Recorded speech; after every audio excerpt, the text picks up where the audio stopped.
Hey everyone, and welcome back to the Cornerstone SMP. I'm just grabbing some bone blocks, which we actually have a lot of by now thanks to the skeleton spawner. Yeah, I'm at the moment almost finished collecting a bunch of resources for our first big project today, and it is a big one. I'm actually really excited about it. It's going to be over at the shopping district, so you can guess it's going to be a shop. Yeah, we have some more sand smelting here at the villa, but we're going to head over there in a second and get started.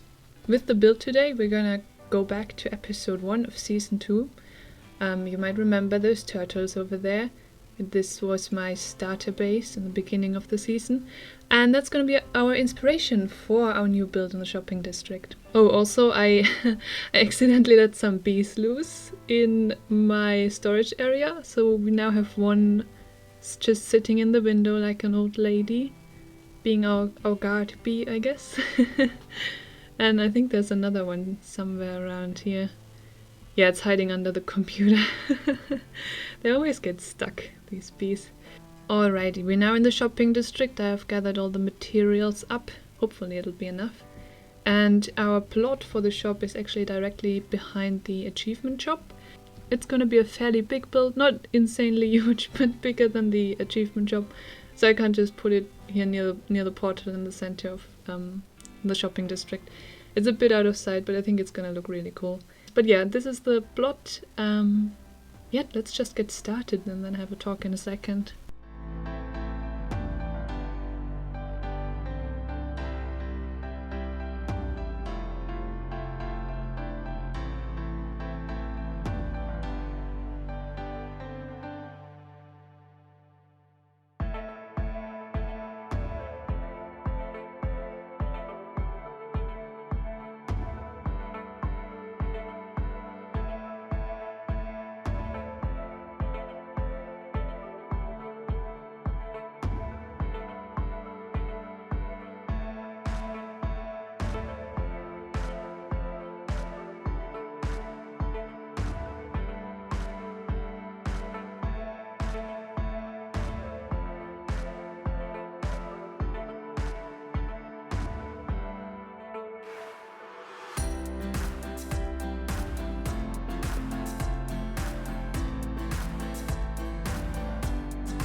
I'm really not very organized today. We have half a shop, half a turtle.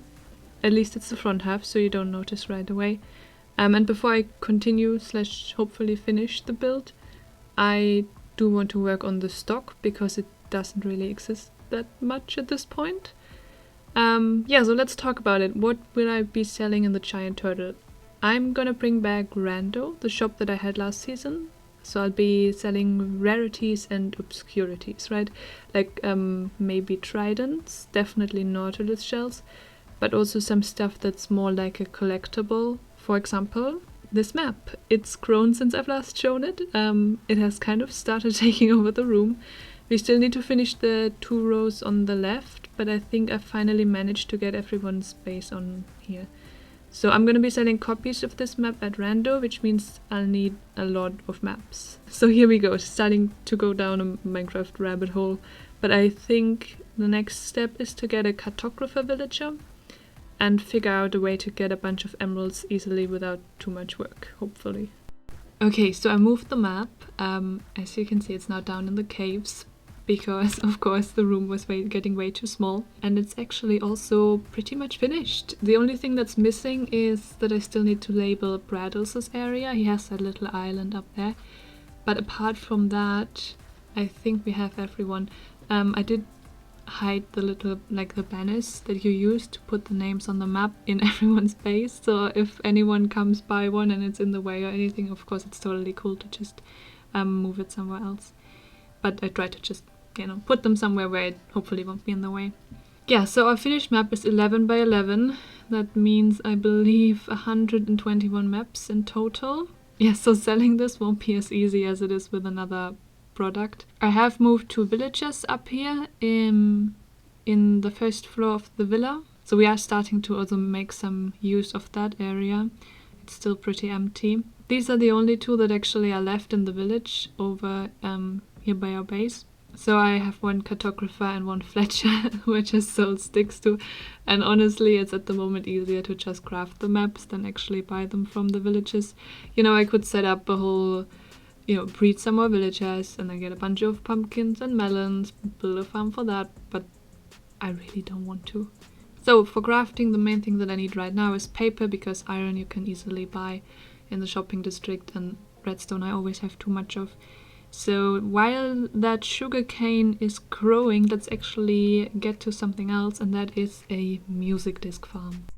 Okay, I know what you're thinking. You're probably thinking, why? Why would I build this terrible, ugly thing so close to my base? It looks awful. Don't worry too much. There's a simple reason. I'm going to take this down in a bit. Not going to leave it up for forever. Probably only for a few days, to be honest with you. Last season I also built a music disc farm, the same design by Schalke, by the way. You'll find the link to the video in the description. And honestly, I just turned it off after a while because people will only buy that many music discs. It's not something you're gonna need to stock up forever. And it works fairly quickly, so what you see here is one night. The music disc farm doesn't work quite as well anymore as it used to in earlier versions of the game, because with 1.18 the way that light affects mob spawning has changed. I don't really AFK that much anyway, so I'll just do stuff during the day in the Minecraft world and then spend the night up in the little box above the farm while making myself some tea or something like that.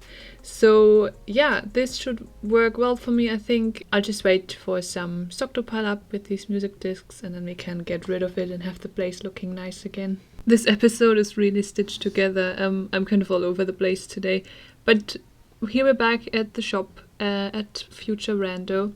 You can see I added the lettuce, and we also have the other half of the shell finished. I really like the placement of the lettuce, because just as you walk around the achievement shop, we'll have to add a path here. You see them popping into view perfectly, and can read them really well. And then as you walk up some more, the entire turtle starts appearing into view. When it comes to the interior, I first thought about, really building it out as if it's a building. But I think it's much better if we go with a more natural look. So I'm working on this kind of dirt crust, I suppose, that's gonna sit on top of the rock there at forming a bit of a border. And I think we'll have just a bunch of leaves and lush greenery dripping from the ceiling. Okay, so the dirt crust is finished, and I think a good idea would actually be to use some hanging roots to add some details. I've never actually built with them before. I don't think I have, yeah.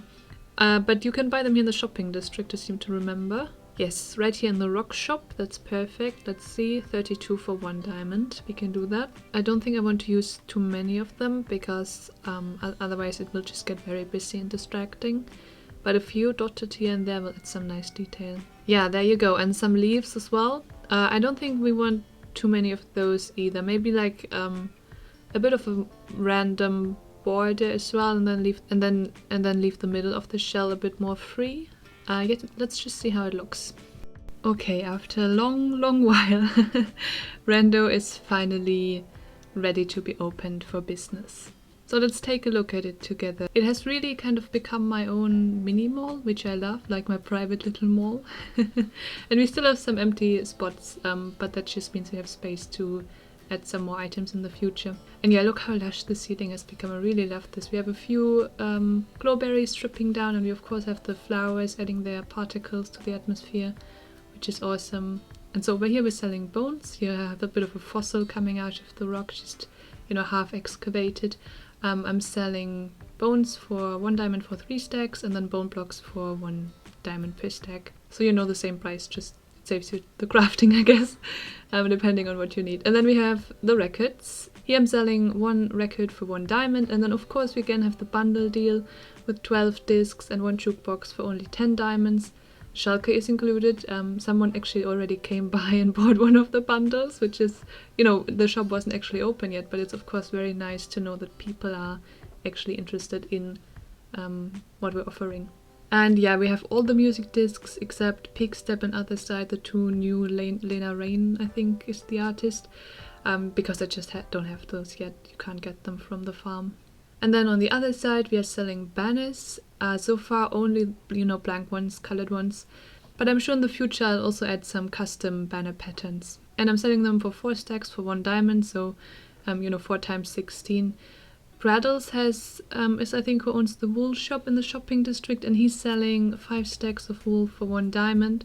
And you need 6 stacks of wool for 4 times 16 banners. So I think if I did the math correctly, it's a little bit cheaper to buy the banners from me than to get the wool from him and then make the banners yourself. And then of course there's the pièce de résistance, the world map. You can't miss it. This has taken so long. I mean, I literally started making the map at the beginning of the season, but now here we are. And of course it's not just, making the map, but also making the copies, and yeah, it was a lot of work. You can also see here that I named all of the maps, gave them coordinates, just to help people place them correctly. So it's, it's forming a bit of a grid based on letters and numbers. So the top left corner would be 1A, the top right corner would be 11A, and then the bottom left corner is, I think, 1K, and the bottom right corner is 11K.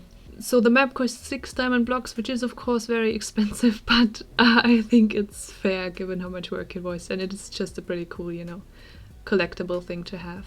So yeah, let's hope that the shop will attract some customers. I already have a few plans on what else to add to the stock, but I think this is enough for now just to be able to open it, because this has really taken a while to get here. But yeah, hopefully this will give me a bit of a better income of diamonds, because I keep being broke. There is one thing still needed, one thing that I can't forget, and that is that we need to ban Hicks from the shop, from RandO. And if you're wondering why we're here in the shopping district, this is actually the perfect time to show you. He built a llama slaughterhouse. Yeah, we have some llama drama still happening. He calls it the Mama and Papa Llama steaks. You can see I'm demonstrating outside. No to animal cruelty, Cornerstone, take a stand.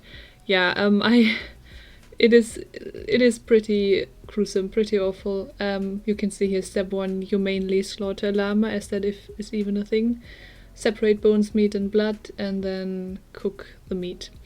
Yeah, not something that we can just, turn a blind eye to. This is pretty... He's trying to make a statement here. But look at this, let's go around back. This is, fair warning, a bit shocking. Yeah, it's very brutal. It's just absolutely terrible, everything that's happening here. So yeah, you can see why Hicks has been banned from not just RandO, but also, of course, first and foremost, my llama shop. And I really hope I'm not the only person who will take this seriously, This is a serious matter. Animal cruelty is no joke. But speaking of llamas, of course we launched our wonderful marketing campaign last episode, and it has worked pretty well. We sold all 6 llamas that were in here, then I stocked up 2 more and those were sold as well. And now we have 3 more back in stock. Even though, of course, Matt opened a competing llama shop where he sold llamas for $1 diamond a piece, I thought about, of course, changing my price as well. But honestly, I stuck with it, and I stuck with it, and it's worked out for me. I hope you're not too easily shocked. We should put a not safe for work tag over here. Sorry, I got so spooked I clicked the disconnect button. Man, who would do such a thing? Well, it's attached to H. Hicks's base. So. Yeah, only someone with a terrible black heart would do something like that, right? Yes. Yeah. Yes. Right. Man, I can't believe Hicks would do something like this. Man, and maybe I should buy a llama. I think I will too. I'm gonna go buy a llama. Oh. Yeah, it Can't just depends on support how many animal diamonds you cruelty. have. I mean, it's just like, if you have 1 diamond, you can get 1 whole llama versus Yeah, but you're also diamond. going to get a 1 diamond llama and not a 3 diamond llama. Ooh. Yeah, I don't judge my llama Getting based off their spicy worth. around here. Some people just had an unfortunate childhood growing up.